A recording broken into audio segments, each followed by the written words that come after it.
Hallelujah. हमारा परमेश्वर ने हमें फिर से आराधना करने के लिए अवसर प्रदान किया है। बीते हुए दिनों में अनेक लोग परमेश्वर की आराधना करना चाहा, आज के दिन को देखना चाहा, लेकिन उनमें से कईयों के लिए नसीब नहीं हुआ। परमेश्वर की कृपा और अनुग्रह है, हम फिर से परमेश्वर के सन्निधि में एक विश्व सदा के जीवन व्यतीत कर रहा है। आइए आज की आराधना की आशीषों के लिए और प्रत्येक के जीवन में परमेश्वर के द्वारा चंगाई, छुटकारा और आत्मीय जीवन में मजबूती, ये सब आने के लिए प्रार्थना करें। अनुग्रहकारी ईश्वर के पिता धन्यवाद और स्तुति करते हैं। आज का दिन परमेश्वर आपने बनाया, इसमें हम आनंदित और मगन है। परमेश्वर प्रभु जी, हमारे जीवन के हालेलुया प्रत्येक परेशानियां, परिस्थितियां प्रभु आप जानते हो। मेरे परमेश्वर हालेलुया, आपके सन्निधि में इस संसारिक जीवन में परमेश्वर अनेकों प्रकार के परख हमारे जीवन में आएगा, लेकिन प्रभु हम लोग जीत हासिल करने के लिए हमारे लिए युद्ध लड़ने वाला, हमारे निर्बलताओं में हमारे साथ देने वाला हमारे परमेश्वर यीशु मसीह के सन्निधि में हमारे प्रत्येक बातों को प्रार्थना एवं धन्यवाद के साथ हम समर्पण करते हैं। परमेश्वर, ये वचन हमारे जितने भी प्रिय लोग सुन रहा हैं, जिन्हें चंगाई की जरूरत है आप चंगा करें, जिन्हें छुटकारे की जरूरत है आप छुटकारा दे परमेश्वर, जिन्हें शांति की जरूरत है ओ शांति दादा परमेश्वर हालेलुया आप शांति प्रदान करें। मेरे परमेश्वर हालेलुया, हमारे देश के लिए हम मध्यस्थता की प्रार्थना करते हैं। हमारे देश के हालेलुया प्रत्येक नागरिकों के लिए प्रभु जी हालेलुया हम आशीष और उन्नति मांगते हैं। अनेक लोग आत्महत्या के लिए सोच रहा है, अनेक लोग बीमारियों में परमेश्वर जूझ रहा है, अनेक लोग जीवन की अशुद्धि और कठिनाइयों के कारण प्रभु जी हालेलुया नरक तुल्य जीवन व्यतीत कर रहा है। हमारा प्रार्थना यही है परमेश्वर, हमारे अधिकारीगणों से लेकर हमारे सब सृष्टियों के लिए से लेकर के प्रत्येक को परमेश्वर हालेलुया आपके वचन के हालेलुया गहराई जानने के लिए अवसर प्रदान करे।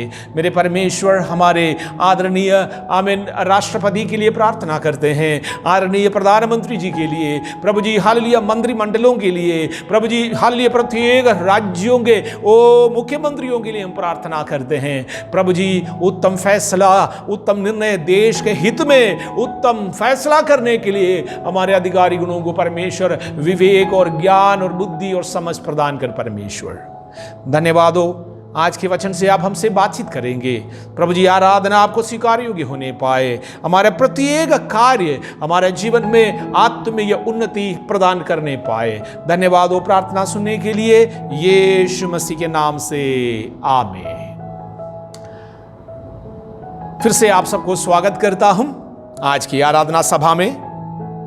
हमारे परमेश्वर के वचन सुनने से पहले प्रभु की आराधना आत्मा में और सच्चाई में करना अनिवार्य है, इसलिए आइए हम मिलकर जीवित परमेश्वर की आराधना आत्मा में और सच्चाई में करेंगे।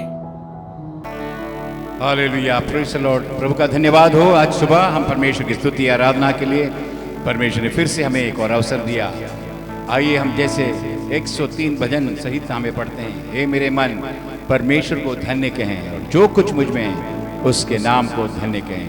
प्रभु का कर धन्यवाद, हे मेरे मन प्रभु का कर धन्यवाद। हमारे साथ आइए मिलके गाते हैं और प्रभु की स्तुति करते हैं।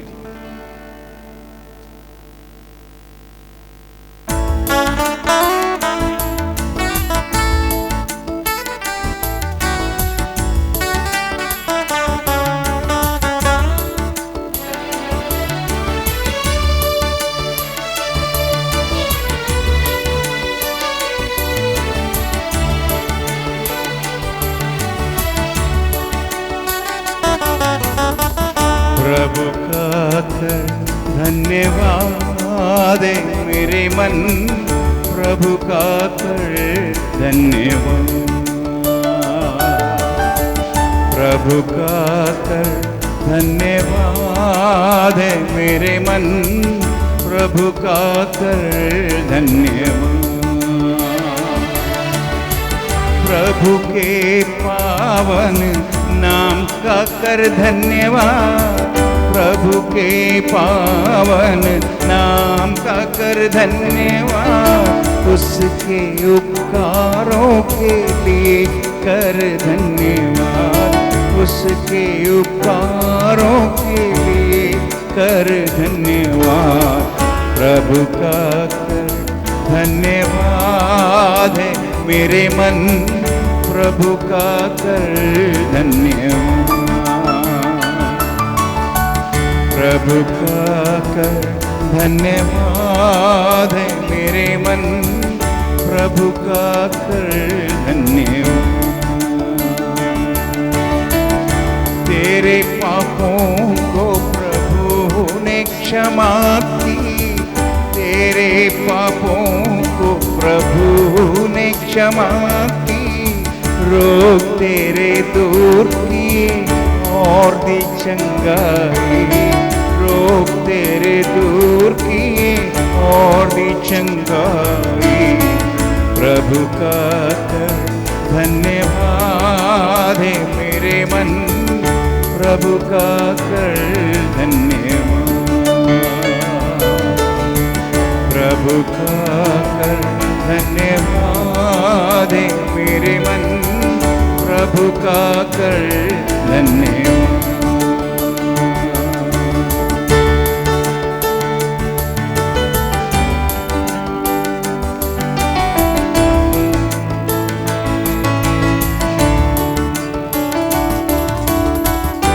भलाइयों से तृप्त वो करता, भलाइयों से तृप्त वो करता, तेरी जवानी में शक्ति वो देता, तेरी जवानी में शक्ति वो देता। प्रभु का धन्यवाद है मेरे मन, प्रभु का कर धन्यवाद, प्रभु का कर धन्यवाद है मेरे मन, प्रभु का कर धन्यवाद।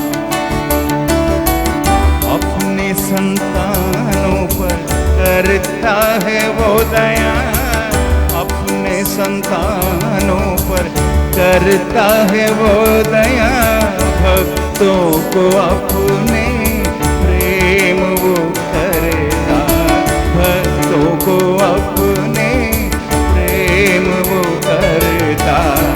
प्रभु का कर धन्यवाद है मेरे मन, प्रभु का कर धन्यवाद, प्रभु का धन्यवाद है मेरे मन, प्रभु का कर धन्यवाद। Thank you Lord Jesus, we praise your name। तेरे नाम की महिमा, तेरी स्तुति हो। घास के समान है हमारा ये जीवन, घास के समान है हमारा ये जीवन, मैदान के फूल समान मुरझा जाते, मैदान के फूल समान मुरझा जाते। प्रभु का कर धन्यवाद है मेरे मन, प्रभु का कर धन्यवाद, प्रभु का कर धन्यवाद है मेरे मन, प्रभु का कर धन्यवाद, प्रभु का कर धन्यवाद है मेरे मन, प्रभु का कर धन्यवाद। प्रभु के वचन का पालन जो करते हैं, प्रभु के वचन का पालन जो करता, अपने दासों की रक्षा वो करता, अपने दासों की रक्षा वो करता। प्रभु का कर धन्यवाद है मेरे मन, प्रभु का कर प्रभु का कर धन्यवाद है मेरे मन, प्रभु का कर धन्यवाद। हालेलुया, थैंक यू जीसस, तेरी स्तुति महिमा, तेरा धन्यवाद।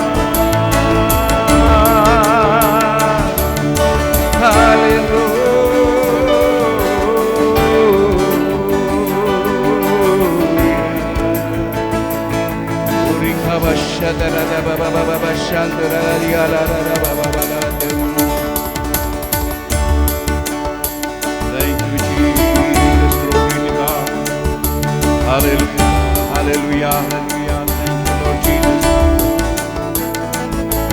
We praise you.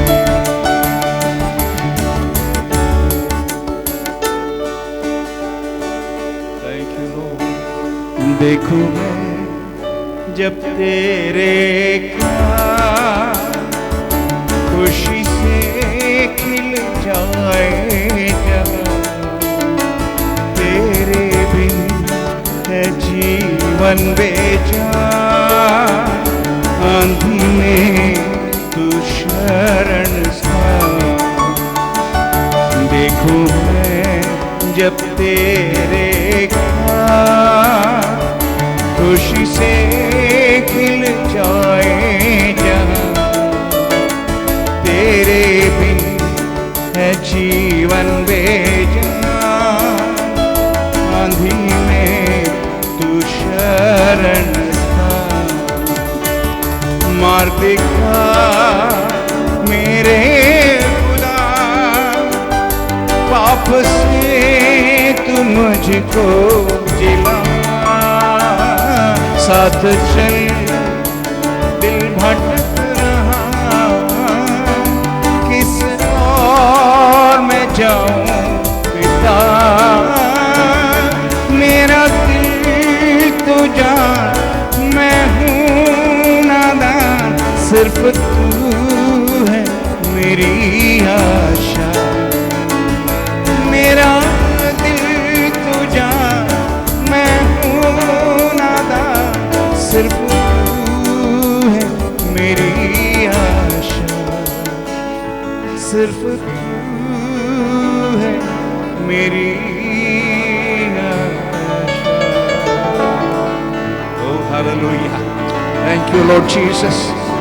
Worship your name, O God. You are the only hope that we have in this world, O God. इस संसार में तेरे अलावा, तेरे सिवा और कोई है ही नहीं जिसकी हम आराधना कर सके, जिसके ऊपर भरोसा कर सके। परमेश्वर, तेरी आराधना, तेरा धन्यवाद।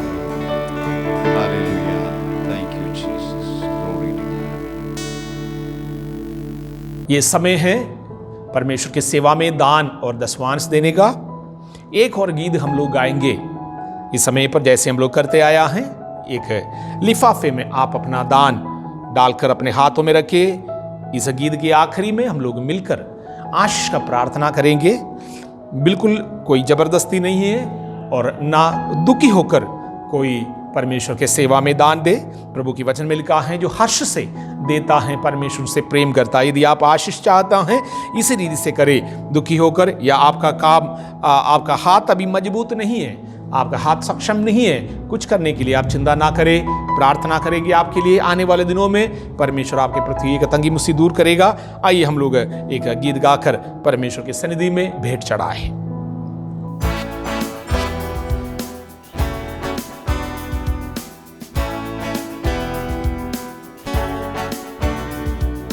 बरकत और इज्जत, सामर्थ और महिमा युगों की प्रभु तेरी है। सब जाति के लोग, सारी सृष्टि भी झुकेंगे तेरे आगे। बरकत और इज्जत, सामर्थ और महिमा युगों के प्रभु तेरी है। सब जाति के लोग, सारी सृष्टि भी झुकेंगे तेरे आगे। स्वर्ग और पृथ्वी में सदा हो तेरी महिमा, हर घुटने अपने जाए तेरी स्तुति में। ऊंचा हो तेरा ही नाम, और आज तेरे खत्म न होंगे युगों के प्रभु। बरकत और इज्जत, सामर्थ और महिमा युगों के प्रभु तेरी है। सब जाति के लोग, सारी सृष्टि भी झुकेंगे तेरे आगे।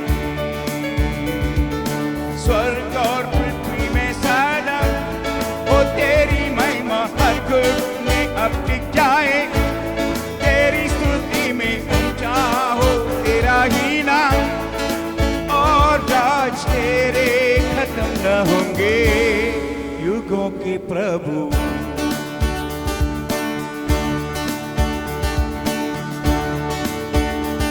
सारी धरती पे शासन तेरा हो, गाए सब तेरी स्तुति। नहीं है कोई तेरे ही समान, गाए सब तेरी स्तुति। सारी धरती पे शासन तेरा हो, गाए सब तेरी स्तुति। नहीं है कोई तेरे ही समान, गाए सब तेरी स्तुति। स्वर्ग और पृथ्वी में सदा हो तेरी महिमा, हर घुटने अब दिख जाए तेरी स्तुति में। ऊंचा हो तेरा ही नाम, और ताज तेरे खत्म न होंगे युगों के प्रभु।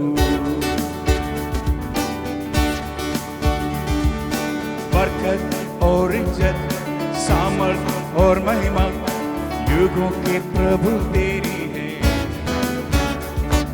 सब जाति के लोग, सारी सृष्टि भी झुकेंगे तेरे आगे।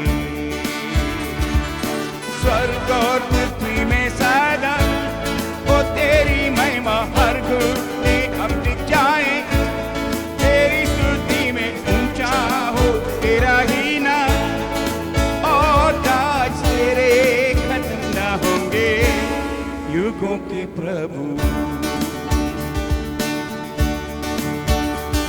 सारी धरती पे शासन तेरा हो, गाए सब तेरी स्तुति।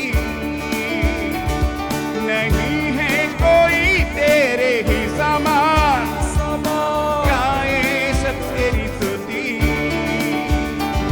सारी धरती पे शासन तेरा हो, गाए सब तेरी स्तुति। नहीं है कोई तेरे ही समान, गाए सब तेरी स्तुति।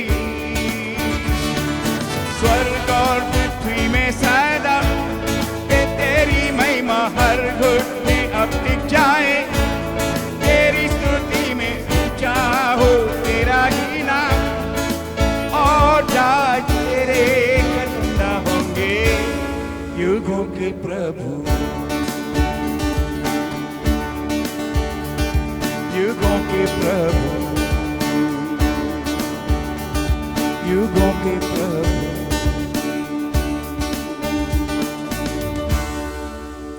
अपने आंखों को बंद करें, प्रार्थना करें। धन्यवाद करते परमेश्वर, तेरे लोगों ने अपनी मेहनत से प्रभु आपके राज्य के विस्तार के लिए आपके वचनों के अनुसार जो दान लाया है प्रभु, आसमान के जरों का उनके लिए खोले, दबा दबा कर, हिला हिला कर उमड़ता हुआ आशीष वापस प्रदान करे, जिससे कि पृथ्वियों के पास रखने के लिए जगह कम बढ़ जाए। प्रभु जी, आप वायदा करके पूरा करने वाला परमेश्वर है। आप कभी भी झूठ नहीं बोलता है, आपका वचन सत्य है, हम विश्वास करते हैं। प्रभु जी हालेलुया, फिर से आपके वचनों में गहराई का विश्वास करने के लिए हमारे जीवन में सहायता और कार्य करें परमेश्वर। जितने भी प्रियों ने चंगाई के लिए अपना विषय लिखे दिया, फोन के द्वारा प्रार्थना मांगे हैं, उन प्रत्यों को हम याद करते परमेश्वर। महामारी से तेरे लोगों को छुड़ाए परमेश्वर। प्रभु जी हालेलुया, जिनके पास नौकरी नहीं है, जिनके बिजनेस हालेलुया वो अच्छा नहीं चल रहा है, जिनके पारिवारिक जीवन में अशांति है, जिनके प्रभु व्यक्तिगत जीवन में समस्या है, उन प्रत्यों के लिए हम प्रार्थना करते हैं। तेरे कृपा करुणा बलबंद हाथ बढ़ा परमेश्वर। इस्राएल के लोगों को प्रभु जी तू हालेलुया बढ़ाए हुआ हाथों से, वो अपने बढ़ाए हुए सामर्थशाली हाथों से वो छुड़ा कर ले गया। इस प्रकार तेरे लोगों को अपने सामर्थशाली हाथ बढ़ाकर प्रभु जी हालेलुया आशीष और उन्नति प्रदान करे, छुटकारा, चंगाई, उद्धार प्रदान करे। धन्यवाद हो प्रार्थना सुनने के लिए। वचन से हमसे बातचीत करे परमेश्वर, यीशु मसीह के नाम से आमीन। जीवित वचन हमें से प्रत्यों के जीवन परिवर्तित कर देता है। आज हमारे वचन जब परमेश्वर की आत्मा के द्वारा प्रचार करेंगे, वचन के सामर्थ, आराधना के सामर्थ, आत्मीय बातों में हम जो कोई कार्य करता है उसका बहुत बड़ा सामर्थ है, उसके पीछे एक उद्देश्य है। परमेश्वर हर एक बातें उद्देश्यों के द्वारा शुरू किया। हम में से अधिकतर लोग अनेकों बार हमारे जीवन में जब समस्या होता है, इस प्रकार कहता है, ऊपर वाला मेरा परीक्षा कर रहा है। लेकिन सच्चाई यही है, हमारे परमेश्वर किसी का भी परीक्षा नहीं लेता है, लेकिन वो परख जरूर करता है। परख और परीक्षा में बहुत ही अंतर है। परीक्षा लेने वाला शैतान है, प्रभु के वचन में लिखा है। लेकिन परमेश्वर अगर परख करता है, हमें अगले पड़ाव में ले जाने के लिए, आत्मीय जीवन में हमें और मजबूत करने के लिए, परमेश्वर के साथ के हमारे रिश्ता उत्तम बनाने के लिए, और हमारे जीवन के हर एक परिस्थिति में हम स्थिर रहने पाए और परमेश्वर के न्यायासन के सामने निष्कलंक और निर्दोष हम साबित हो और जीवन के मुकुट प्राप्त करें, यही है हमारे परमेश्वर का इच्छा। और इसलिए जब भी हमारे मुंह से कोई बातें निकलता है जो वचन से मेल नहीं खाते हैं, वो वास्तव में परमेश्वर के वचन के अनुसार पाप है। हमें से कोई भी पाप करने वाले, निरंतर अज्ञानता में भी पाप करने वाला ना रहे। आज की मनादी के लिए हम प्रभु के वचन से एक पद पढ़ेंगे, याकूब की पत्री पहले अध्याय के 12वीं वाक्य। धन्य है वह मनुष्य जो परीक्षा में स्थिर रहता है, क्योंकि वह खरा निकलकर जीवन का वह मुकुट पाएगा जिसकी प्रतिज्ञा प्रभु ने अपने प्रेम करने वालों से की है। यहां पर हम में से प्रत्येक लोग परीक्षा को अर्थात परख को आमीन बहुत ही गलत मानते थे। अभी भी कई लोग परीक्षा नहीं सहना चाहते, इसलिए परीक्षा के दिनों में हम लोग बुड़बुड़ाते हैं, प्रभु के विरोध में बातचीत करते हैं। लेकिन याकूब कहता है, हमारे जीवन में परख आना एक धन्यता की बातें हैं। जैसे आप जानते हैं, हम लोग जब अपने खेतों में जाते हैं, अनेकों वृक्ष वहां पर दिखाई पड़ता है। उसमें से कुछ वृक्ष इस प्रकार के होता है, वो जंगली झाड़ी जैसा है, उसमें कोई फल नहीं होता है, लेकिन वो झाड़ियां हैं, बड़े बड़े होता है, बड़ा वृक्ष वो हो सकता है। कुछ वृक्ष इस प्रकार का है, उनके पत्ते बहुत बड़े बड़े हैं, उसके नीचे बैठने वालों को छाया और ठंडक मिलेगी, लेकिन उसमें फल नहीं होता। कुछ वृक्ष इस प्रकार के हैं, उसमें पूरा फल भरा हुआ रहता। उदाहरण के लिए हम कहें तो आम के पेड़, कटहल के पेड़, इस प्रकार की अनेकों, जामुन के पेड़, अनेकों वृक्ष है। अगर सोचा जाए, सबसे ज्यादा पथराव इन वृक्षों के ऊपर होता है जिसमें फल होता।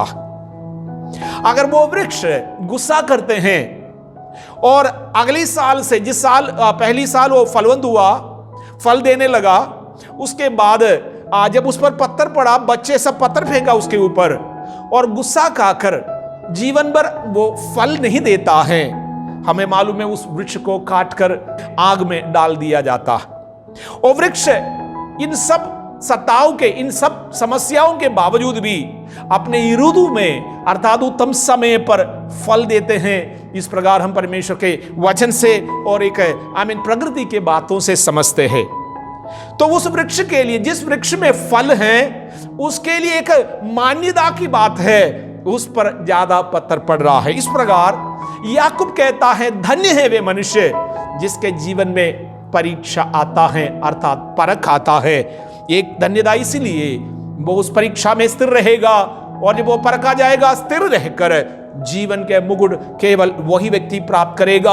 और जो परीक्षा इनकार करते हैं, परीक्षा के समय पर भाग जाते हैं, परीक्षा में फंस जाते हैं, परीक्षा में हालेलुया बुड़बुड़ाते हैं, कुड़कुड़ाते हैं, उनको जीवन के मुकुट नहीं प्राप्त होगा। हम में से प्रत्येक लोगों के आत्मिक जीवन का उद्देश्य यही है, हम अपने परमेश्वर के सन्निधि से जीवन के मुकुट प्राप्त करें।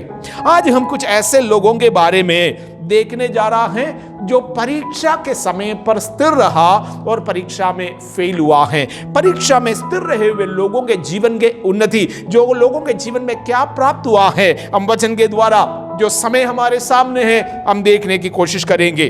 मत्ती के सुसमाचार 4 अध्याय के पहला वाक्य से लेकर कुछ पदों को हम लोग पढ़कर सुनेंगे। तब आत्मा यीशु को जंगल में ले गया ताकि इब्लिस से उसकी परीक्षा हो। वह 40 दिन और 40 रात निराहार रहा, तब उसे भूख लगी। मत्ती 4 अध्याय में हम लोग देखते हैं यीशु मसीह 40 दिन उपवास कर रहा है। उससे पहले हम मत्ती के पहला, दूसरा, तीसरे वाक्यों को देखते हैं। यीशु मसीह के बपतिस्मा के बारे में वहां लिखा है, हमें जानना है जब एक व्यक्ति बपतिस्मा लेता है, स्वर्ग में स्मरण के पुस्तक में उसका नाम लिखा जाते हैं, जीवन के पुस्तक में उसका नाम लिखा जाता है। उन मनुष्यों के लिए जो बपतिस्मा पाते, उद्धार पाकर बपतिस्मा पाते हैं, उन लोगों के लिए स्वर्गदूतों की एक पहरुआ, एक तैनाती आमीन उनके लिए निरंतर रहता है। दूसरा, यीशु मसीह के बपतिस्मा के समय पर स्वर्ग से पवित्र आत्मा कबूतर के नई यीशु मसीह के ऊपर उतर आया और यीशु मसीह पवित्र आत्मा से भरपूर हुआ। तीसरा कार्य है, यीशु मसीह 40 दिन और 40 रात उपवास कर रहा है। उसका मतलब आत्मिक जीवन के एक आत्मिक व्यक्ति इस संसार में रहते समय पर जो कार्य प्राप्त कर सकता है, जो कार्य उनके जीवन में वो कर सकता है और स्वर्ग से प्राप्त कर सकता है, सब कुछ यीशु मसीह के लिए हुआ। यीशु मसीह बपतिस्मा पाया, अभिषेक मिला, उपवास कर रहा। ये पॉइंट है, हम लोग कह सकता है हमारे आत्मिकता के उत्तम हालिया श्रेणी पर उत्तम हालिया समय है। लेकिन उसी समय पर उपवास करके यीशु मसीह को भूख लगा, उसी समय पर शैतान यीशु मसीह को परखने के लिए आमीन वहां पर आते हैं। देखिए, उपवास करने के कारण शैतान परख नहीं रहा है। यीशु मसीह को भूख लग रहा था, इसलिए शैतान नहीं परख रहा था। शैतान का काम है प्रत्येक व्यक्ति को, मनुष्यों को, इस संसार में जन्म लिए हुए प्रत्येक मनुष्य, चाहे वो कोई भी क्यों ना हो, आमीन, प्रत्येकों को परखते रहता है, क्योंकि परमेश्वर के महिमा से मनुष्यों को दूर ले जाना वो शैतान का प्रथम कार्य है। इस बात को समझने के लिए हम लोग उत्पत्ति के पुस्तक में जाए। शैतान को यह अधिकार क्यों प्राप्त हुआ है वो मनुष्यों को परखे, यहां तक कि यीशु मसीहा मनुष्य वेश धारण करके इस संसार में आया था, यीशु मसीह को भी परखने का एक अधिकार उसको प्राप्त हुआ है। एदन वाटिका में हम लोग देखते हैं परमेश्वर मनुष्यों को, आदम और हव्वा को बनाया है। उसके बाद वाटिका में एक वृक्ष बनाया। वाटिका में अनेकों वृक्ष थे, उसमें से एक वृक्ष का नाम है बुराई और भलाई के विषय में ज्ञान देने वाला वृक्ष। परमेश्वर ने आदम और हव्वा से कहा था, इस वृक्ष का फल तुम्हें खाना नहीं, जिस दिन तुम खाओगे उस दिन मर जाओगे। परमेश्वर जो भी कार्य यहां पर करते हैं, एदन वाटिका में अगर चाहे जितने भी वृक्ष बनाया होगा, सब कुछ मनुष्यों के लिए बनाया है, और लेकिन उसके लिए एक समय होता है। समय समय पर हमारे परमेश्वर कार्य करता है। जैसे एक व्यक्ति एक ड्राइविंग स्कूल ज्वाइन करते हैं, उस ड्राइविंग स्कूल में जब वो ज्वाइन करते समय पर, मैं नहीं समझता पहला ही दिन है, वो जो मास्टर ड्राइविंग सिखाने वाला जो ड्राइविंग स्कूल मास्टर हैं, वो अपने छात्र को, अपने शिष्य को, हालेलुया, पहला ही दिन ही अपना गाड़ी चलाने नहीं देगा। इस प्रकार परमेश्वर अनेकों चीजें मनुष्यों के बारे में जानते हैं, और क्योंकि वो सृजनहार होने के कारण कब कौन से वस्तुओं की जरूरत है, कब कौन से चीज से वो झेल पाएगा, क्योंकि स्वयं चुनने का अधिकार उसको देने के कारण, मनुष्यों को परमेश्वर स्वयं चुनने के अधिकार देकर रखने के कारण, प्रभु जबरदस्ती मनुष्यों के जीवन में कुछ नहीं करता, लेकिन कुछ चीजों के लिए परमेश्वर समय रखा है। उसके लिए हम कहता है उत्तम समय पर परमेश्वर कार्य करता। लेकिन जो चीज मना किया गया, आदम ने 3 चीज देखा वहां पर। उत्पत्ति के पुस्तक 3 अध्याय के 6वें वाक्य को जब हम लोग पढ़ते हैं, अतः जब स्त्री ने देखा कि उस वृक्ष का फल खाने के लिए अच्छा और देखने में मनभाऊ और बुद्धि देने के लिए चाहने योग्य भी है, तब उसने उसमें से तोड़कर खाया और अपने पति को भी दिया और उसने भी खाया। उत्पत्ति 3:6 में 3 चीजें लिखा है। एक है, स्त्री ने देखा उस वृक्ष का फल जो मना किया गया वो खाने के लिए योग्य है। दूसरा, आंखों के लिए अच्छा है, देखने में बहुत ही अच्छा है। तीसरा, बुद्धि प्राप्त करने के लिए उत्तम है। हर एक मनुष्यों के जीवन में इस रीति से 3 प्रकार का परख होगा। एक है शरीर की अभिलाषा, दूसरा आंखों की अभिलाषा, तीसरा जीविका के घमंड। आदम और हव्वा पहला मनुष्य इन तीनों बातों में परखा गया, उनके सामने जो रखा गया, जो आज्ञा है, आदेश है, स्त्री ने जब देखा, कहा कि ये शरीर के लिए, खाने के लिए बहुत ही अच्छा। देखने के द्वारा उनको मालूम पड़ा, उनके आंखों के द्वारा पाप के स्वभाव उनके अंदर आया है, जिसके परिणाम यही है, आमीन, वो बुद्धि प्राप्त करना चाहते हैं, मनुष्य बुद्धि प्राप्त करना चाहते हैं। परमेश्वर मनुष्य चाहे संसार में रहे या स्वर्ग में रहे, उनके शरीर के लिए दोनों जगह पर भोजन वस्तु तैयार करके रखा है। इस संसार में बहुत अनगिनत लोग हैं, 700 करोड़ हम लोग कहता हैं, उससे अधिक लोग रहा, इस संसार को छोड़कर गया। मनुष्यों के कमियों के कारण कई बार लोगों को भूखा सोना पड़ता है, अन्यथा परमेश्वर प्रकृति के प्रत्येक चीज से मनुष्यों के शारीरिक जरूरतों के लिए आमीन पूरा बनाकर रखा हुआ। दूसरा, आंखों के अभिलाषा। मनुष्यों के अंदर इस प्रकार के पाप करने के कारण, प्रभु के विरुद्ध में पाप करने के कारण प्रत्येक मनुष्यों में एक आंखों के अभिलाषा रहता। तीसरा, जीविका का घमंड। मैंने कहा जिन लोगों के जीवन के विषय में मैं बताऊंगा जो हार गया है, जो लोग जीत गया है, वो कौन कौन सी बातों में हार गया, कौन कौन सी बातों में जीत गया। मुख्य ये 3 बात आएगा, आंखों की अभिलाषा, शरीर की अभिलाषा और जीविका का घमंड। हम लोग चाहे जितने भी बहाना मारे, यदि परमेश्वर के वचनों के अनुसार अगर हमारा जीवन नहीं होगा, प्रभु की इच्छाओं को अगर हम पूरा नहीं करते हैं, हमारे आराधना हमारा परमेश्वर के लिए आमीन हालेलुया भावता हुआ आराधना नहीं है। यहां पर हम लोग पढ़कर सुना मत्ती के सुसमाचार में, शैतान जब यीशु मसीह को भूख लग रहा था, 40 दिन के उपवास के बाद, स्वर्गदूत उनके सेवकाई में है, उसी समय पर यीशु मसीह को परखने के लिए आया है और ये कहता है कि तू परमेश्वर का पुत्र है, एक पत्थर से कह दे रोटी बन जाए, हो जाएगा। शैतान का पहला टेक्निक है कि मनुष्यों के अंदर संदेह पैदा करे। अनेकों प्रकार के चालाकीपंथी उनके अंदर हैं। सबसे प्रथम मनुष्यों के अंदर संदेह पैदा करे। हम लोग भी कुछ लोगों के बातचीत को देके वो हमेशा अपने बातों को आधा अधूरा करके दूसरों के अंदर एक संदेह पैदा करता है। यहां पर स्वर्ग से यीशु मसीह जब जॉर्दन नदी में बपतिस्मा प्राप्त कर रहे थे, तुरंत आकाशवाणी हुआ कि ये मेरा प्रिय पुत्र है। यीशु मसीह के ऊपर अभिषेक भी आया, जैसे मैंने कहा, यीशु मसीह के द्वारा जो वचन पूरा करना चाहिए यीशु मसीह ने पूरा किया और सेवकाई के लिए निकल पड़ रहा है। उसी समय पर शैतान के पहला सेंटेंस है, स्टेटमेंट है, यदि तू परमेश्वर का पुत्र है, पत्थर को कह दे रोटी बन जाए। हमारे यीशु मसीह शैतान के चैलेंज को नहीं लिया। हम लोग कई बार लोगों के चैलेंज सुन करके और परीक्षा में पड़ जाते हैं। हमें लगने लगता है कि दूसरों ने हमें प्रवोक किया, उत्साह, जब जाकर के मैं ऐसा कर रहा था और गुस्सा आ गया था इसलिए कर रहा था। हमारे गुस्सा और वचन के विरुद्ध का कोई भी कार्य हमारे परमेश्वर के सन्निधि से आशीष प्राप्त करने योग्य कार्य नहीं माना जाएगा। शैतान कहता है पत्थर को रोटी बनने के लिए कहे। इस समय पर मैं देखता हूं संसारिक लोगों में ये तीनों प्रकार के पाप बहुत ही ज्यादा है।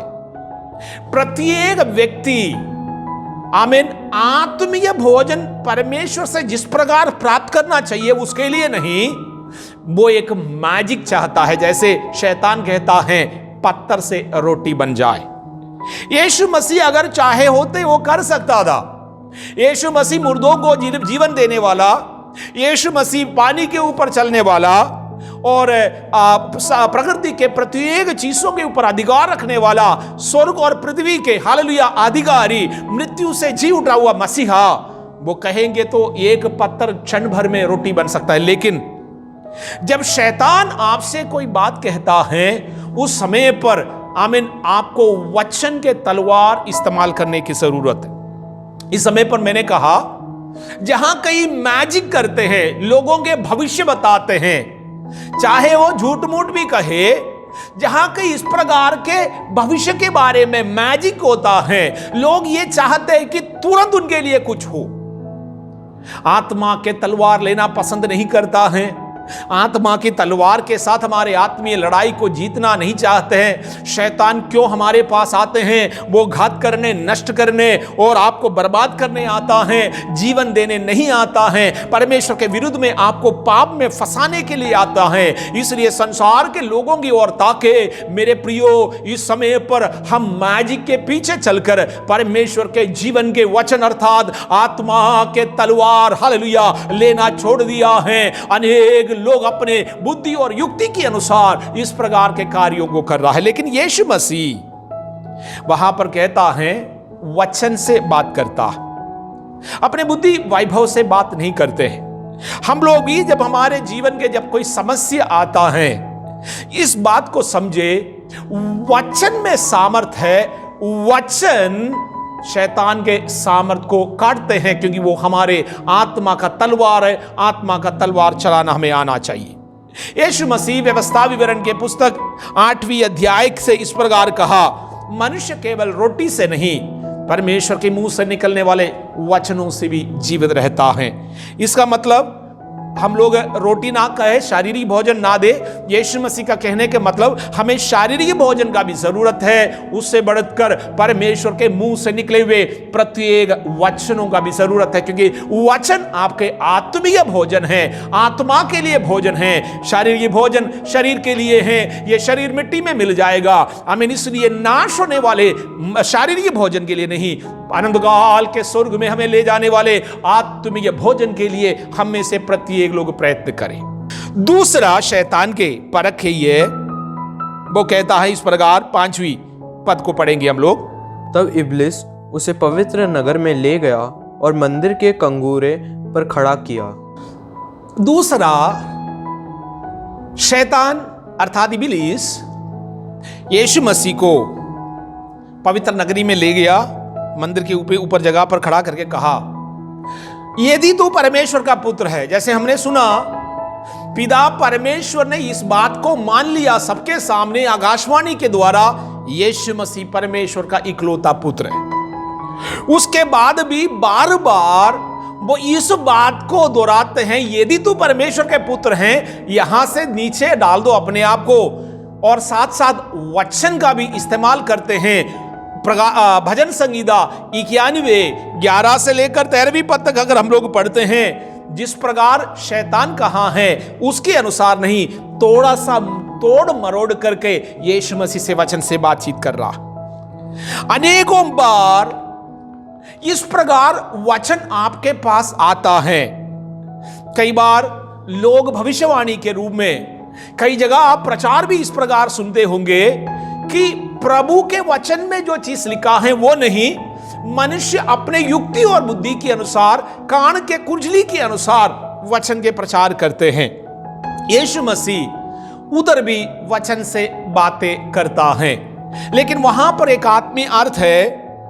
प्रभु क्या चाहते मनुष्यों के लिए, लेकिन मनुष्य अपने आप को हर एक प्रकार के विपत्ति में, गड्ढे में अपने आप को फेंक दिया है। शैतान ये चाहता प्रभु के ऊपर हम संदेह करें। सबसे पहले यह था कि मनुष्यों से वो मैजिक कराना चाहता है, अपने जीवन के स्वार्थ के लिए, सब कुछ प्राप्त करने के लिए। आमीन। जैसे पत्थर से रोटी बन जाए, इस प्रकार रोटी के लिए वो कभी मेहनत नहीं करेंगे, मैजिक चाहता है। इस प्रकार मनुष्यों को शैतान हर एक प्रकार के विपत्तियों में डालना चाहता। जब यीशु से कहता है यहां से तू अपने आप को फेंक दे नीचे और स्वर्गदूत तुझे उठा लेगा, प्रभु के वचन में ऐसा कहीं नहीं लिखा है। हम जो मन में आता है कर डाले और स्वर्गदूत हमारा देख रेख करेगा। प्रभु के इच्छा के विरुद्ध में हमारे जीवन में चाहे कुछ भी होता हो, हमारे परमेश्वर का कोई जिम्मेवारी नहीं है। शैतान की इच्छा यही है, आप अपने आप को गड्ढे में फेंक दे, अर्थात पाप के गड्ढे में अपने आप को फेंक दे, अशुद्धि की गड्ढे में अपने आप को फेंक दे। संसार के लोग यही काम प्रतिदिन करते हैं, जिसके मन में परमेश्वर का भय नहीं है, जो अपने शरीर के आंखों की अभिलाषाओं को पूरा करना चाहते हैं, शरीर की अभिलाषाओं को पूरा करना चाहता है, जो जीविका का घमंड है। आमीन। लोग सवाल इसलिए करता है, आत्मिक अंधापन के कारण हर एक प्रकार के आमीन खतरे में, हर एक प्रकार की जोखिमों में लोग अपने जीवन को डाल देता। तीसरा, जब शैतान इस बात में भी पराजित हो गया, क्योंकि यीशु मसीह ने कहा तू अपने परमेश्वर का परीक्षा नहीं करना। इन प्रत्येक वचनों में यीशु मसीह परमेश्वर के इच्छा को व्यक्त करते हैं, लेकिन शैतान प्रभु के इच्छा के लिए नहीं, आमीन, हमारे आत्मिक घमंड अर्थात आंखों की अभिलाषा, जीविका के घमंड और शरीर की अभिलाषाओं की बातों में उत्साहित रहता। तीसरा हम देखें, जब यीशु मसीह को लेकर शैतान एक ऊंचे पहाड़ के ऊपर ले गया और संसार के प्रत्येक चीज से उनको दिखा दिया। उसे कहा, एक बार गिर के मेरा दंडवत करो, ये संसार के सारे वस्तुएं मैं तुम्हें दूंगा। यहां पर विशेष एक ध्यान देना है, हम पढ़ेंगे उसके 9वें वाक्य। उससे कहा, यदि तू गिरकर मुझे प्रणाम करे तो मैं यह सब कुछ तुझे दे दूंगा। शैतान कहता है कि यीशु से एक बार गिर के मेरा प्रणाम करें, और उसके बदले में यीशु मसीह को इब्लीस जो भी चीजें संसार के दिखाया, उसका महिमा, धन संपत्ति, सब कुछ आत्मा में दिखाया होगा, क्योंकि ये एक आत्मीय लड़ाई है। और कहता है ये सब कुछ अब मेरे हाथ में है। यीशु मसीह भी एक बार कहता है, इस संसार के हाकिम अर्थात मनुष्य पाप करने के कारण जो इस संसार के अधिकारी था मनुष्य, परमेश्वर मनुष्यों को इस संसार में सिरजा है, मनुष्य इस संसार से हैं, इसलिए इस संसार के अधिकारी मनुष्य हैं, कोई स्वर्गदूत या कोई हालेलुया शैतान नहीं है। लेकिन शैतान के आज्ञाकारी रहने के कारण, परमेश्वर के महिमा से मनुष्य रहित होने के कारण मनुष्यों के अधिकार छीन लिया गया। अब शैतान इस संसार के हाकिम बन गया। वो आधा सत्य बोल रहा है, आधा झूठ बोल रहा है। शैतान हर जगह पर सत्य नहीं बोलता, झूठ बोलने की कोशिश करता। यहां पर वो कह रहा है, गिर कर एक बार मेरा आराधना करो, दंडवत करो, सब कुछ मैं तुझे दूंगा। आप इधर समझिए आराधना का महत्व कितना गंभीर है, कितना बड़ा है। जैसे वचन में लिखा है, चाहे मनुष्य सारे जगत को हासिल करे, उसके बावजूद अपनी आत्मा का हानि उठाए, उस मनुष्य के लिए क्या लाभ हो सकता? उसका मतलब हमारे आत्मा के मूल्यदा इस संसार के सारे वस्तुओं से बढ़कर है, जो हम देख रहे हैं, जो हम नहीं देख पाते, इन सब वस्तुओं से बढ़कर। इस प्रकार शैतान कह रहा है कि मेरा आराधना करो, सब कुछ मैं तुम्हें दूंगा। स्वर्गीय परमेश्वर की आराधना करने के कारण कितना महानता की चीज से हमें स्वर्ग में मिलने वाला। एक शैतान यीशु मसीह को संसार के प्रत्येक वस्तु देना चाहते, एक बार आराधना करने की कार। वो ये नहीं कह रहा है कि बार बार आराधना करो, वो ये नहीं कह रहा है जीवन भर मेरा आराधना करो, कह रहे एक बार तू गिर कर मेरे आराधना करे। क्योंकि शैतान आरंभ से परमेश्वर से बड़ा बनना चाहता था। उनको पता है वो प्रभु आराधना के योग्य हैं, इसलिए उनकी आराधना स्वर्ग में स्वर्गदूत जब करते थे, शैतान अपने आंखों से देखा है आराधना के सामर्थ, वचन के सामर्थ मनुष्यों के से ज्यादा शैतान जानता है, क्योंकि वो पहले परमेश्वर के साथ रहने वाला एक स्वर्गदूत था। आराधना का महत्व, हम लोग जब आराधना करते हैं, कई लोग उसके महत्व नहीं जानते, उसके गंभीरता नहीं जानते हैं। शैतान भी आराधकों को हालेलुया संसार के वस्तुओं देने के लिए तैयार होता है। आज समझिएगा, हम लोग आत्मीय लोग जब आत्मा में और सच्चाई में होकर आराधना करते हैं, हमारे परमेश्वर को कितना महिमा मिलता होगा, और हमारे अनंत काल के जीवन में हम कितना धन बटोरने वाला है, उसका मूल्यदा इस संसार के प्रत्येक वस्तुओं से बढ़कर है। ये सब चीजें शैतान जानता है, आपको इसलिए आनंद जीवन से वो वंचित करना चाहता। लेकिन आज हम संसार की ओर ताके, मनुष्य अनेकों प्रकार की अंधकार की आराधना में अपने आप को डाल दिया। शैतान ये चाहते हैं, कुछ लोग धन कमाने के लिए आराधना करते हैं, कुछ लोग इस संसार के हालेलुया आशीषों के लिए आराधना करते हैं, कुछ लोग अपने व्यक्तिगत बातों के लिए आराधना करते हैं। मेरे प्रियो, धोखे में ना रहे। आमीन। परखने वाला जब परीक्षा में आपको डालते हैं, यीशु मसीह इन तीनों जगह पर हम देख रहा है, वचन से बातें कर रहा है, आत्मा के तलवार के इस्तेमाल कर रहा है, अर्थात वचन से शैतान को हराते। हमारे जीवन में हो सकता है कई प्रकार के कमी गठियों में हम लोग हैं आज, लेकिन यह दृष्टांत के रूप में इसलिए लिखा है, हम मनुष्य शरीर में होकर ये सांसारिक जीवन जब तक व्यतीत करेंगे, हम एक जयवंत जीवन व्यतीत करें। नंबर 1, आत्मीय बने रहने के बावजूद भी प्रतिदिन की आत्मीय लड़ाई हमको लड़कर जीत हासिल करना। जैसे मैंने प्रारंभ में कहा, आदम और हव्वा के साथ 3 विषयों में फर्क आ गया है, तो आपके और मेरे जीवन में भी यही 3 विषय में फर्क आते हैं, जो परीक्षा में हारा हुआ लोगों के बारे में अगर हम देखेंगे। दूसरा, राजा की पुस्तक 5वीं अध्याय में जब हम पढ़ते हैं, गेहसी नाम के एक व्यक्ति के बारे में हम लोग जानते हैं। गेहसी एलीशा के चेलों में से एक थे, और नामान नाम के एक कोढ़ी आराम सेना के सेनाधिपति एलीशा के पास आया चंगाई पाने के लिए कोढ़ से। वो सब चीजें हम लोग कई बार वचन में सुना, लेकिन गेहसी जब देखा नामान एलीशा को जो इनाम दे रहे थे, सोना चांदी कपड़े सब कुछ बहुत ही बहुमूल्य वस्तुएं, मना किया, कहा मैं इनमें से कोई भी चीजें नहीं लूंगा, क्योंकि यही सब बातें को एलीशा को मालूम है। उनको आमीन आंखों की अभिलाषा में, अर्थात हालेलुया शरीर की अभिलाषाओं में, जीविका की घमंड में पराजय कर सकता। लेकिन गेहसी आमीन नामान के पीछे पीछे जाकर झूठ बोलकर उसे सोना चांदी कपड़ा सब कुछ ले लेता। परमेश्वर के दास एलीशा बाद में गेहसी से इस प्रकार कहता है, जब तू नामान से बात कर रहे थे, क्या मेरा आत्मा तेरे साथ नहीं दे? इसलिए नामान के जो कोढ़ है ना केवल तेरे लिए और तेरे आने वाले पीढ़ी के साथ भी होगा। वचन में इस प्रकार हम पढ़ते हैं, नामान उस दिन से कोढ़ी हो गया और एलीशा के सन्निधि से, सेवकाई से दूर हो गया। कई बार अनेकों चीजें आपके सामने आता है, दृष्टि के लिए वो बहुत अच्छा, शरीर की अभिलाषा के हिसाब से देखा जाए उत्तम है। गेहसी ने देखा धन प्राप्त करने के लिए, जीविका के घमंड के लिए, आमीन उससे अगर इनाम प्राप्त करते कोई पाप नहीं है, क्योंकि वो खुशी खुशी देना चाह रहा था। नामान खुशी खुशी जो चीज देना चाहता है, ये एलीशा मना करता, क्योंकि एलीशा को आमीन आत्मीय बातों की गहराई मालूम है।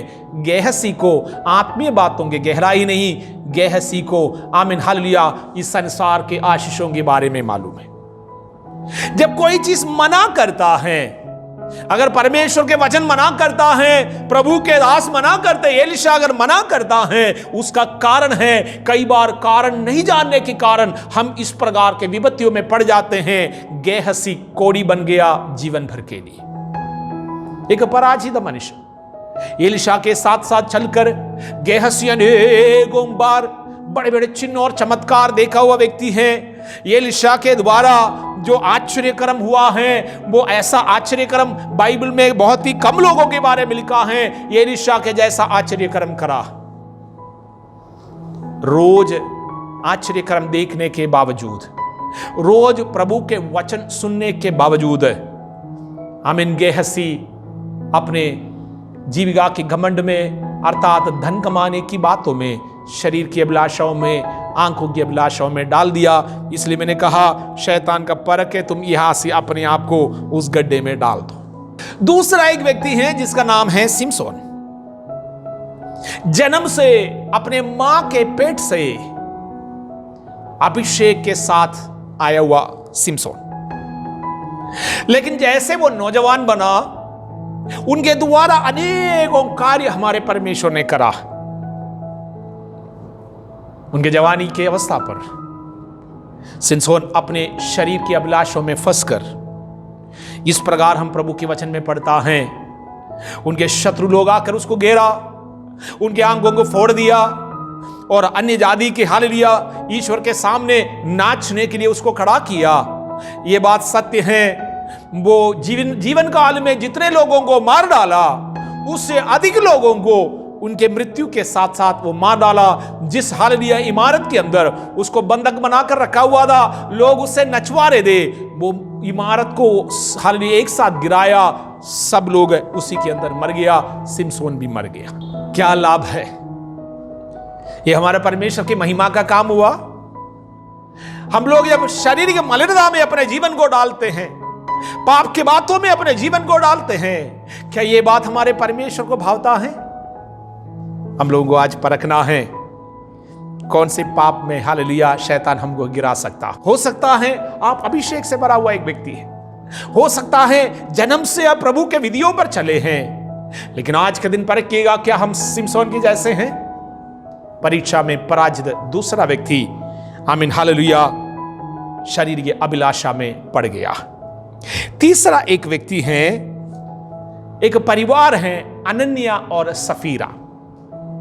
नए नियम में प्रेरितों की पुस्तक 5वीं अध्याय के पहला वाक्य से लेकर 10वीं वाक्य तक जब हम पढ़ते हैं, वहां लिखा है एक परिवार अनन्या और सफीरा वो बाकी लोगों के सामने एक झूठा धार्मिकता के जीवन व्यतीत करना चाहता था। जब सब लोग अपने अपने संपत्ति धन सब बेच करके प्रेरितों के पांवों के पास ले आकर रखा, एक दूसरे को मदद करा, सब लोग अपने धन संपत्ति दूसरे के फायदे के लिए इस्तेमाल करने लगा। प्रेरितों ने या प्रभु के वचन में ऐसा नहीं लिखा है कि सबको इस प्रकार करना है, जब जाकर के वो आत्मीय रहेंगे। लोगों के और परमेश्वर के साथ के रिश्ता है, हम इस प्रकार के काम करते हैं, कोई जबरदस्ती से ये कार्य नहीं होता। लेकिन अनन्या और सफीरा बाकी लोग जब कर रहे थे, अपना धन संपत्ति बेच करके सेवा में लगा रहे थे, ये भी जाकर अपना एक जमीन बेच करके पैसा ले आया और प्रेरितों के हाथ पांवों के पास रखा। उस समय पर पतरस पूछता है, हे अनन्या, क्या इतने में जमीन बेचे हैं? वो बोल सकता था नहीं, हमने इससे ज्यादा पैसे में बेचा था, कुछ पैसा हमारे पास रखा हुआ है, कोई हानि नहीं। वो पहले बेचने से पहले भी उनका है, बेचने के बाद भी उनका है, और उसे किसी ने कहा भी नहीं। लेकिन वो क्या साबित करना चाहते हैं? वो मनुष्यों के दृष्टि में धर्मी साबित होना चाहता था। पतरस के मुंह से निकले हुए वचन के कारण उसने पूछा कि तू पवित्र आत्मा को क्यों झूठ बोला? पवित्र आत्मा से झूठ बोलने के कारण अनन्या उधर गिर के आमीन उसका प्राण छोड़ दिया। इसी रीति से उनकी पत्नी आ गई। प्रेरित पतरस उससे भी सवाल करता है, वो भी अपने पति के जैसे झूठ बोली है, जिसकी वजह से पत्नी भी उसी दिन उधर ही गिर के मर गए, परीक्षा में स्थिर नहीं रहने के कारण। इसलिए याकूब कहता है, धन्य है वे मनुष्य परीक्षा में स्थिर रहता हो, उनके लिए जीवन के मुकुट तैयार है। जैसे मैंने कहा कि आराधना का गंभीरता मनुष्य नहीं शैतान ज्यादा जानता।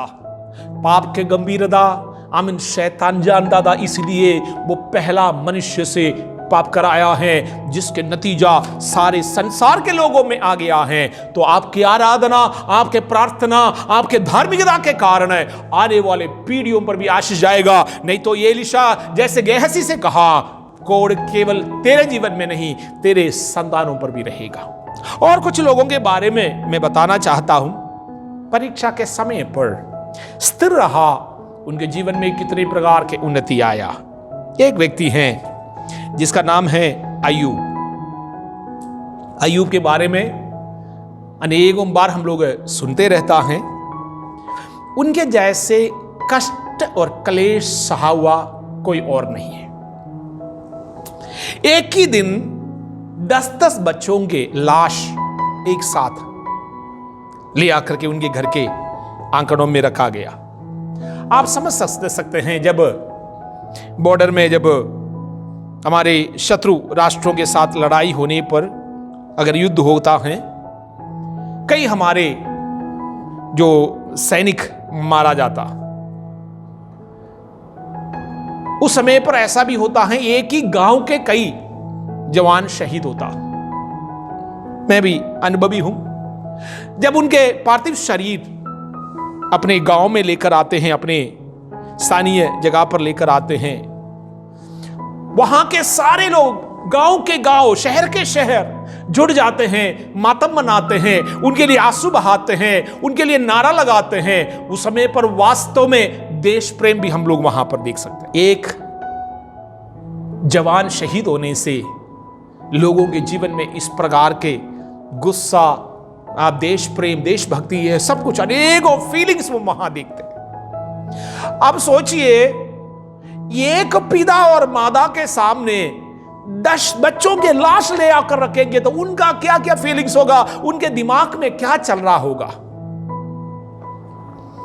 उसके बाद उनके शरीर में अनेकों बीमारियां घेर लिया। बेशक अय्यूब को यह मालूम नहीं था ये परमेश्वर की ओर से अनुमति हुआ है, लेकिन उसके बावजूद भी वो कहता है, खुदा बाप ने दिया, खुदा बाप ने लिया, खुदा बाप के नाम की मुबारक हो। क्या हम कह पाएंगे यही है परीक्षा में स्थिर रहना? ऐसा नहीं है कि जो कार्य हम नहीं कर सकते हैं वो ये सब कुछ लिख करके हमारे हाथ में दे करके प्रभु कह रहा है कि तुम करो।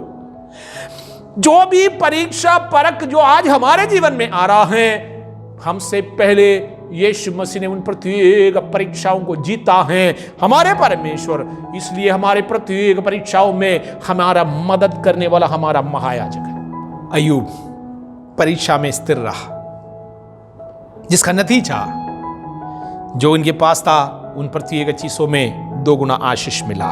दूसरा एक व्यक्ति है जो परीक्षा में स्थिरता हासिल करा, स्तिफनुस। लोग पथराव करके उसको मार डाल रहे थे, एक बार वो यीशु मसीह का इनकार करते या एक बार मुंह बंद करते, अनेक लोग उनके मृत्यु से कुछ क्षण पहले यीशु मसीह का इनकार करा था। स्तेफानोस भी कर सकता था, लेकिन उसने नहीं करा, जिसके कारण मृत्यु के 1 मिनट पहले भी वो स्वर्ग के दर्शन पाते हैं। यीशु मसीह को पिता के दाहिने ओर खड़े हुए होते, आमीन, वो देख रहा है, स्वर्ग खुल गया था और यीशु मसीह को पिता के दाहिने ओर खड़े होते हुए वो देख रहा। मेरे प्रियो, परीक्षा में स्थिर रहने के कारण स्वर्ग आपके लिए खुल जाता। परीक्षा में स्थिर रहने के कारण संसार के अनेकों आशीषों में प्रभु आपको ले जाता।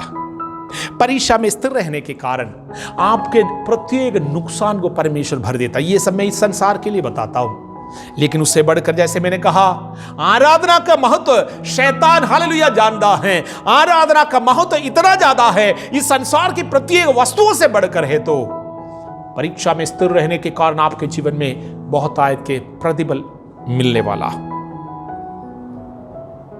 जीवन का मुकुट आपके लिए स्वर्ग में रखा है। यीशु मसीह हमारे लिए उत्तम उदाहरण है। परीक्षा में स्थिर रहकर जीत हासिल करा हुआ हमारा परमेश्वर। इन वचनों के द्वारा हम परमेश्वर की इच्छाओं को जाने। हमारे प्रतिदिन के जीवन में एक आत्मीय लड़ाई हमें लड़ना है। हम अपने आप को कोई मैजिक का इंतजार करते हुए, आमीन हालेलुया, विपत्ति में ना डालें। अपने आप को अंधकार के गड्ढे में ना फेंके। परमेश्वर का परख ना करे। जैसे तीसरी बार यीशु मसीह ने कहा, हे शैतान, मुझे छोड़कर यहां से चला जा। आत्मिक लड़ाई जब तक नहीं जीतते हैं, शैतान को डांटकर भगाने का अधिकार आपके पास नहीं होगा। देखिए, यीशु मसीह वचन के इस्तेमाल करने के कारण शैतान को डांटकर भगाया। हमेशा के लिए मैं नहीं समझता हूं वो चला जाएगा। वो प्रतिदिन आपको परखने के लिए आता। शैतान का युक्ति है, जब तक इस संसार में आप रहेंगे, प्रतिदिन एक नहीं तो दूसरे बातों को लेकर शैतान मनुष्यों को परखता है। प्रभु के लोगों, आत्मिक लोगों, आप इस आत्मीय लड़ाइयों को समझे, आत्मीय जीवन का गहराई को समझे, परमेश्वर की इच्छाओं को समझे, शैतान के हाथों में हम अपने जीवन को ना डाले। आमीन, हालेलुया। इस प्रकार प्रभु को प्रसन्न करने वाला, हमारे जीवन में आशीष और उन्नति लाने वाले आत्मीय जीवन को हम लोग व्यतीत करें। आइए हमारे आंखों को बंद करें। हमारा परमेश्वर जादूगर नहीं है, आपके लिए तुरंत कोई जादू करे।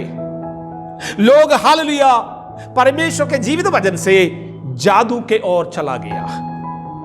प्रभु की इच्छा है कि परमेश्वर की आराधना करें। आमीन। प्रभु की इच्छा है कि हम परमेश्वर का परीक्षा ना ले। मनुष्य इस प्रकार के दुस्साहस ना करे कि परमेश्वर का वो परीक्षा करे, अपने आप को विपत्तियों में ना डाले और रोए और कहे प्रभु मुझे बचा। हमारा परमेश्वर की जिम्मेवारी नहीं होगा।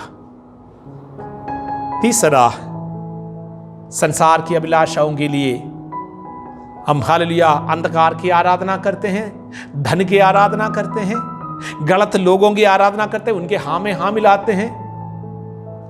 मेरे प्रियो, परीक्षा में हम हार जाते हैं।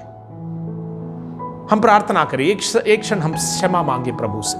आपने आज वचन सुना, अपने जीवन को परमेश्वर के सामने समर्पित करें। अपने जिस्म को, अपनी आत्मा को, हमारी सारी इच्छाओं को हम उसके हाथों में सौंपें।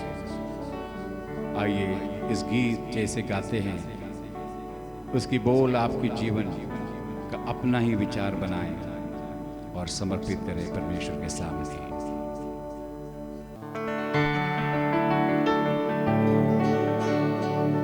ऐ मसीह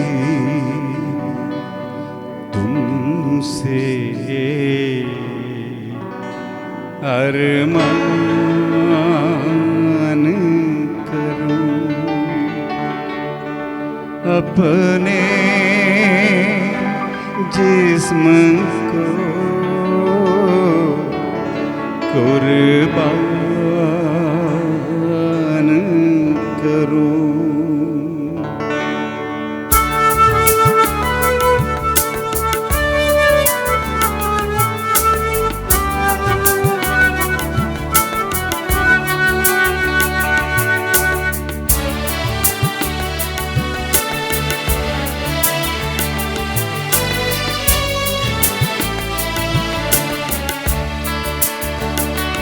ऐ मसीह तुमसे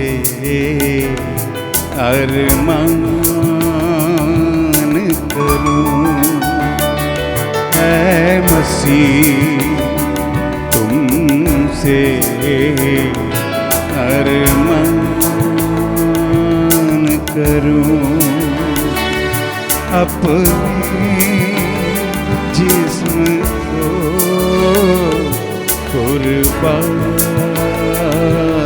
करूं, अपने जिस्म को कुर्बान करूं। ऐ मसीह तुमसे अरमान करूं।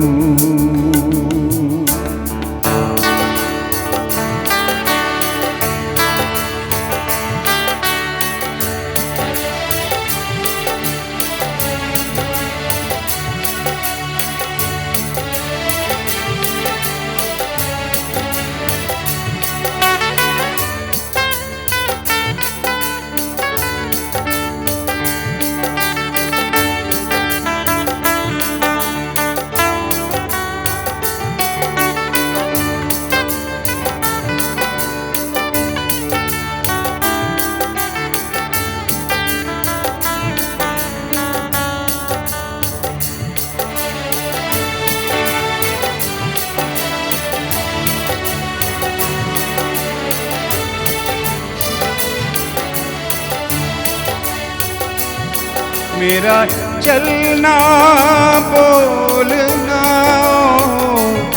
हर ख्याल तुमको भाए, मेरी सूरत सूरत है मसीहा तुमसे होती जाए, मेरा चलना बोलना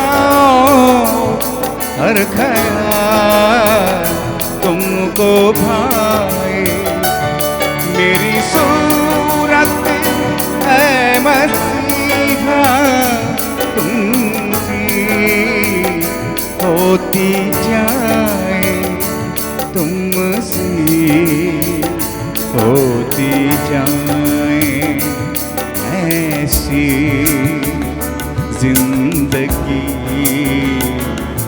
अरमान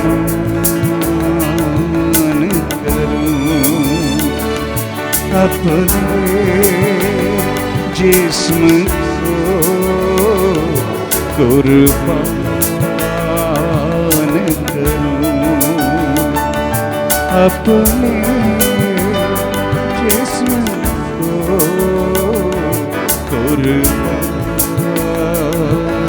करूं, ऐ मसीह तुमसे अरमान करूं।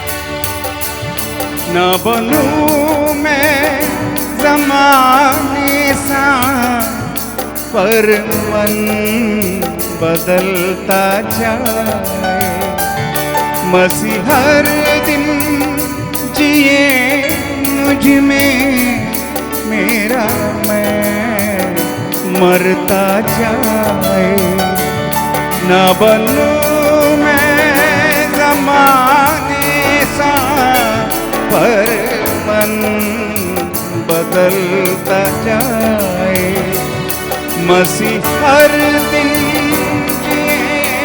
मुझ में, मेरा मैं मरता जाए, मेरा मैं मरता जाए, ये इच्छा जो हो तुम्हारी, उसको सुबह शाम करूं, ये इच्छा जो हो तुम्हारी, उसको सुबह शाम करूं, अपने जिस्म को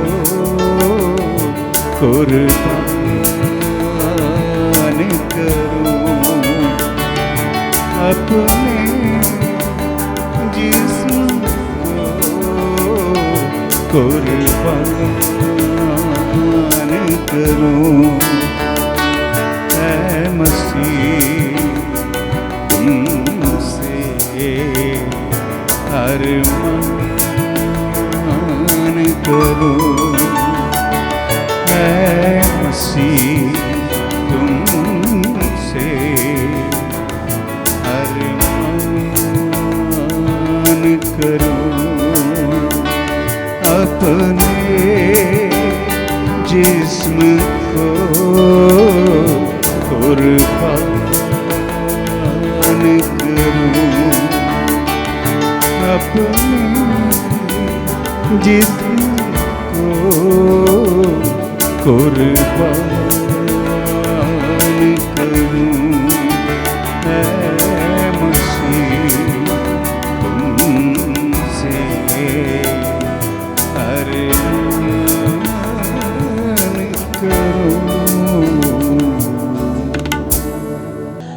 हमारे स्वर्गीय पिता, आपके वचनों के लिए धन्यवाद।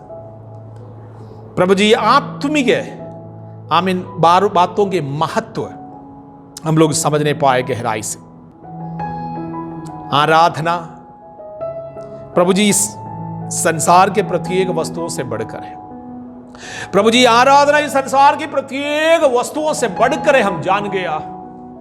हमारे आत्मा इस संसार की प्रत्येक बातों से बढ़कर है। मनुष्य के जीवन में आत्मीय लड़ाई हमें जीतना है, उसके आशीष हम जान गया परमेश्वर। शैतान की युक्तियों में फंसकर अंधकार के कामों में हम नहीं पड़ने पाए। ओ प्रभु जी, फिर से प्रत्येक बातों के लिए धन्यवाद। तेरे लोगों को चंगा करे, छुटकारा दे, वचन की गहराई समझा, आत्मीय प्रकाशन दे परमेश्वर। हम सब लोग अपने उद्धारकर्ता की आगमन का इंतजार करके वो प्रभु जी एक जयवंत जीवन व्यतीत करते हुए स्वर्ग राज्य के लिए योग्य बन जाए परमेश्वर। जहां तक मेरे आवाज पहुंच रहा है, उन प्रत्येक हालेलुया लोगों के जीवन में यीशु मसीह के अधिकार के नाम से आमीन आशीष, उन्नति, छुटकारा, चंगाई आने पाए। धन्यवाद हो मेरे परमेश्वर। हमें से प्रतियों पर कृपा करे, करुणा करे। आपके आशीषों के लिए धन्यवाद। कृपा दृष्टि हम पर बनाए रखे प्रभु। तू हमारा राजा है, तू हमारा उद्धार करता है प्रभु जी। आमीन, हम पर अनुग्रह करे। प्रार्थना सुनकर प्रतियों के जीवन में कार्य करे, यीशु मसीह के नाम से आमीन। अब हमारा पिता परमेश्वर का प्रेम, यीशु मसीह का अनुग्रह, पवित्र आत्मा परमेश्वर का संगति और सौभाग्यता अब से लेकर यीशु मसीह के दूसरे आगमन तक हमें से प्रत्ययों के साथ होती रहे। आमीन। सबको प्रभु यीशु मसीह के नाम से आशीष बोलता हूं। प्रभु में स्थिरता के साथ बने रहे। हर एक परीक्षाओं में जीत हासिल करे। विशेष सूचना, हमारे प्रतिदिन के कार्यक्रम आज की रोटी, प्रत्येक लोग उस कार्यक्रम में शामिल हो। यदि अभी तक हमारे YouTube चैनल और Facebook पेज आप सब्सक्राइब नहीं करे हैं, पेज लाइक नहीं करे हैं, आप लोग करें और बहुतों तक हमारे ये वचन आप लोग पहुंचा सकते हैं। प्रभु का जीवन के वचन लोगों के जीवनों को परिवर्तित करता है। आशीषित रहे आप। धन्यवाद।